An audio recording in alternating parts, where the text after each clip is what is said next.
ये कहानी है एक दूर जंगल में रहने वाली चिड़िया और एक चूहे की दोस्ती की।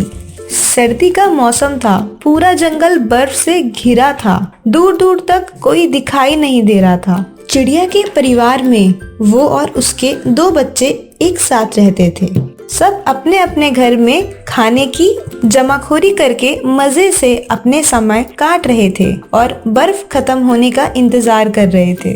उन्होंने एक गर्म जगह बना रखी थी और उसमें उन्होंने अपने खाने पीने का बंदोबस्त भी किया हुआ था। और एक चूहा और उसकी बीवी बच्चे भी ठंड में अपना गुजारा कर रहे थे और आसपास खाने पीने के लिए कुछ नहीं बचा था। ठंड में कोई फल या कोई अनाज नहीं मिल पा रहा था, तो चुनचुन चूहा बोला, कुछ ही खाना बचा है, सब मिलकर खाओ, मैं कुछ अनाज का जुगाड़ करता हूँ। और बच्चे खाना खा के लेट जाते हैं। फिर चूहे की बीवी बोलती है, आप भी खाना खा लो और सो जाओ। मुझे कल की फिक्र है, बच्चों को क्या खिलाऊंगा, इसलिए मैं बाहर जाता हूँ, कुछ अनाज ढूंढने की कोशिश करता हूँ, कुछ ना कुछ तो ले आऊंगा। आप सही कह रहे हो, मैं भी चलती हूँ आपके साथ। इतना बोलकर चुनचुन वहाँ से चला जाता है और खाना ढूंढने में लग जाता है। इतनी बर्फ में कुछ मिल पाना मुश्किल लग रहा है। ये लो बेटा, खाना खा लो और आराम करो। माँ, लेकिन ये ठंड कब कम होगी, मैं बाहर जाना चाहती हूँ। अभी बहुत ठंड है बाहर, जाऊंगी तो बर्फ बन जाऊंगी, इसलिए घर में ही रहो और आराम करो और घर में ही खेलो, ठीक है मेरे प्यारे बच्चों। जी माँ, लेकिन जब ये ठंड कम हो जाएगी तब तो हम बाहर जा सकेंगे ना? हाँ, हम तब बाहर चलेंगे, ठीक है अभी तुम खेलो, मैं बाहर जा रही हूँ। ये बोल के चिड़िया वहाँ से चली जाती है और देखती है इतनी ठंड में चूहा परेशान इधर उधर घूम रहा है, तो उसके पास जाके बोलती है, अरे मूषक रात, इतनी ठंड में बाहर कहाँ घूम रहे हो? सब ठीक तो है ना?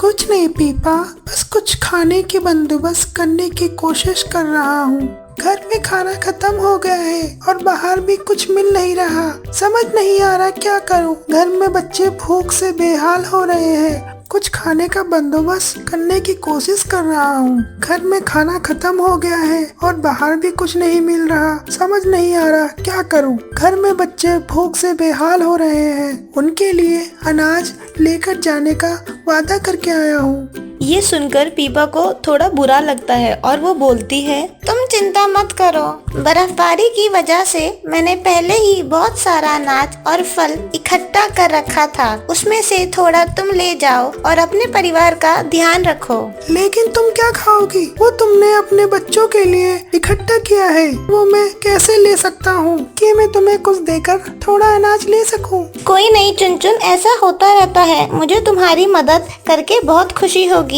रही मेरे बच्चों की बात, तो मैं तुम्हें सारा थोड़ी दे रही हूँ, कुछ तुम ले जाओ, कुछ मैं रख लूंगी, कुछ दिन की बात है, तुम चिंता मत करो, यहीं रुको, मैं लेके आती हूँ। ये लो, मैं ले आई। मैं तुम्हारा इतना बड़ा एहसान कैसे चुका पाऊंगा? इसमें एहसान की क्या बात हो गई, हमें साथ मिलके एक दूसरे की मदद करके ही तो रहना चाहिए। चलो अब घर जाओ, बहुत ठंड है और मैं अपने बच्चों को अकेला छोड़ के आई हूँ। पीपा और चुनचुन दोनों अपने घर चले जाते हैं और सुकून से अपनी सर्दियाँ गुजारने लगते हैं। मौसम धीरे धीरे सुहाना होने लगता है और सारे पंछी और जानवर बाहर निकलने लगते हैं। एक दिन सुहानी धूप में चिड़िया और चिड़िया के बच्चे खेत में खेल रहे थे और दाने चुग रहे थे और उनके कई साथी भी साथ दाना चुगने में लगे और सब मजे कर रहे थे। वो देखो, शिकारी आ रहा है। सभी ने शिकारी को आते देख उड़ने की कोशिश करने लगे, लेकिन तभी शिकारियों ने उनपे जाल फेंक दिया। सारे पंछी रोने लगे और शिकारियों से उन्हें जाने देने की विनती करने लगे। सभी चिड़िया गिड़गिड़ाते हुए बोली, कृपया करके हमें जाने दो, हमने तुम्हारा क्या बिगाड़ा है? हाँ, हमें जाने दो, हम दोबारा कभी इस खेत में नहीं आएंगे। हाँ, कम से कम हमारे बच्चों को जाने दो, उन्होंने तो कुछ नहीं किया, इनको जाने दो। नहीं माँ, हम तुम्हारे साथ ही रहेंगे। अरे चुप हो जाओ, चै चै कर रही हो कब से? जहाँ जाते हो अपना प्रवचन चालू कर देते हो और अब हमारा भोजन बनने के लिए तैयार हो जाओ तुम। हमारा सारा अनाज तो तुम चुग जाते हो, अब पता चलेगा तुम्हें। शिकारी ने सोचा, अभी तो दोपहर हो रही है, शाम को इन सबको बताऊंगा, अभी सो जाता हूँ। शिकारी पेड़ की छांव में गमछा डाल के सो जाता है। सारी चिड़िया अंदर रो रही होती है और बाहर निकलने की कोशिश करती है, लेकिन निकल नहीं पाती। इतने में चुनचुन चूहा वहाँ से अपने परिवार के साथ अनाज ले जा रहा था, तो वो शिकारी को पेड़ पे लेटा देख लेता है और घबरा के आगे बढ़ता है और देखता है कि कई सारी चिड़िया एकदम से जाल में फंसी हुई हैं और परेशान हो रही हैं। इतने में चुनचुन और पीपा एक दूसरे को देख लेते हैं। अरे फीफा, तुम यहाँ कैसे फंस गई? अरे हम सबको एक शिकारी ने पकड़ लिया, हमारा पूरा परिवार इसमें कैद हो गया है। तुम यहाँ से चले जाओ, कहीं वो शिकारी तुम्हें भी ना पकड़ ले।